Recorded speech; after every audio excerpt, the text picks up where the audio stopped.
पाठ 5 क्या निराश हुआ जाए।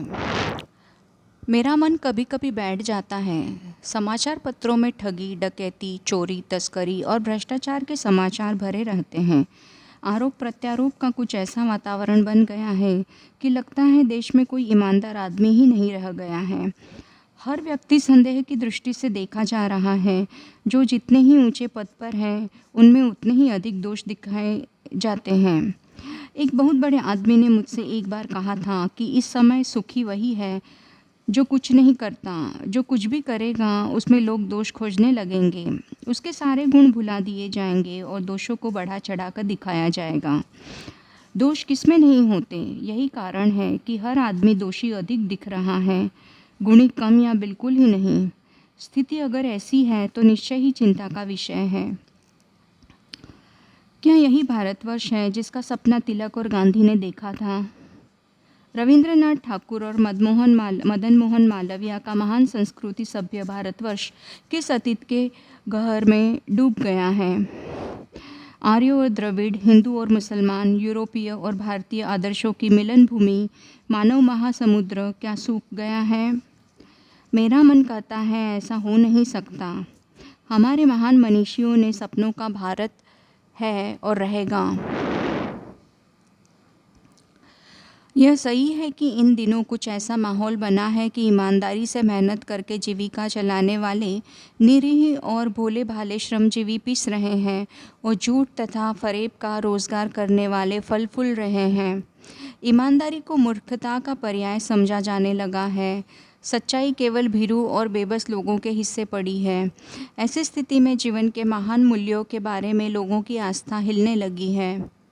भारतवर्ष ने कभी भी भौतिक वस्तुओं को संग्रह को बहुत अधिक महत्व नहीं दिया। उसकी दृष्टि से मनुष्य के भीतर जो महान आंतरिक गुण स्थिर भाव से बैठा हुआ है वही चरम और परम है। लोभ, मोह, काम, क्रोध आदि विचार मनुष्य में स्वाभाविक रूप से विद्यमान रहते हैं, पर उन्हें प्रधान शक्ति मान लेना और अपने मन तथा बुद्धि को उन्हीं के इशारे पर छोड़ देना बहुत बुरा आचरण है। भारतवर्ष ने कभी भी उन्हें उचित नहीं माना। उन्हें सदा संयम के बंधन से बांध कर रखने का प्रयत्न किया है, परंतु भूख की उपेक्षा नहीं की जा सकती, बीमार के लिए दवा की उपेक्षा नहीं की जा सकती, गुमराह को ठीक रास्ते पर ले जाने के उपायों की उपेक्षा नहीं की जा सकती। हुआ यह है कि इस देश के कोटि कोटि दरिद्रजनों की हीन अवस्था को दूर करने के लिए ऐसे अनेक कायदे कानून बनाए गए हैं जो कृषि, उद्योग, वाणिज्य, शिक्षा और स्वास्थ्य की स्थिति को अधिक उन्नत और सुचारू बनाने के लक्ष्य के करीब है। परंतु जिन लोगों को इन कार्यों में लगना है उनका मन सब समय पवित्र नहीं होता। प्राय वे ही लक्ष्य को भूल जाते हैं और अपनी ही सुख सुविधा की ओर ज़्यादा ध्यान देने लगते हैं। भारतवर्ष सदा कानून को धर्म के रूप में देखता आ रहा है। आज एकाएक कानून और धर्म में अंतर कर दिया गया है। धर्म को धोखा नहीं दिया जा सकता, कानून को दिया जा सकता है। यही कारण है कि जो लोग धर्म भीरू हैं वे कानून की त्रुटियों से लाभ उठाने में संकोच नहीं करते। इस बात के पर्याप्त प्रमाण खोजे जा सकते हैं कि समाज के ऊपरी वर्ग में चाहे जो भी होता रहा हो, भीतर भीतर भारतवर्ष अब भी यह अनुभव कर रहा है कि धर्म कानून से बड़ी चीज़ है। अब भी सेवा, ईमानदारी, सच्चाई और आध्यात्मिकता के मूल्य बने हुए हैं। वे दब अवश्य गए हैं लेकिन नष्ट नहीं हुए हैं। आज भी वह मनुष्य से प्रेम करता है, महिलाओं का सम्मान करता है, झूठ और चोरी को गलत समझता है, दूसरे को पीड़ा पहुंचाने को पाप समझता है। हर आदमी अपने व्यक्तिगत जीवन में इस बात का अनुभव करता है। समाचार पत्रों में जो भ्रष्टाचार के प्रति इतना आक्रोश है वह यही साबित करता है कि हम ऐसी चीज़ों को गलत समझते हैं और समाज में उन तत्वों की प्रतिष्ठा कम करना चाहते हैं जो गलत तरीके से धन या मान संग्रह करते हैं। दोषों का पर्दाफाश करना बुरी बात नहीं है।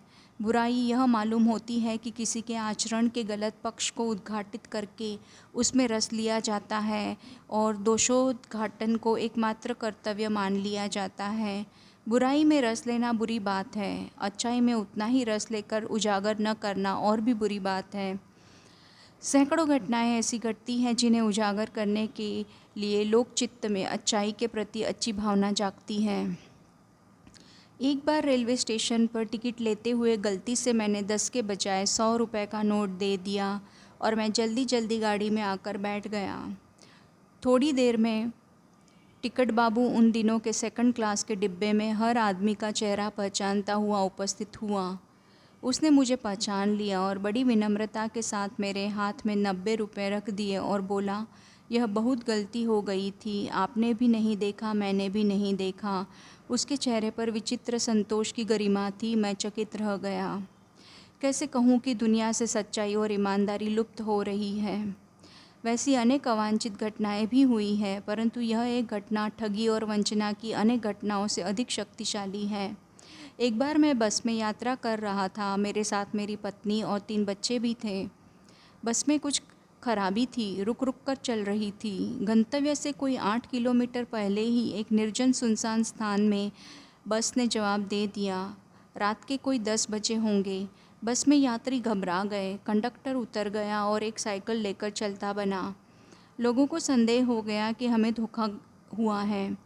बस में बैठे लोगों ने तरह तरह की बातें शुरू कर दी। किसी ने कहा, यहाँ डकैती होती है, 2 दिन पहले इसी तरह एक बस को लूटा गया था, परिवार सहित अकेला मैं ही था। बच्चे पानी पानी चिल्ला रहे थे, पानी का कहीं ठिकाना न था। ऊपर से आदमियों का डर समा गया था। कुछ नौजवानों ने ड्राइवर को पकड़कर मारने पीटने का हिसाब बनाया। ड्राइवर के चेहरे पर हवाइयाँ उड़ने लगी।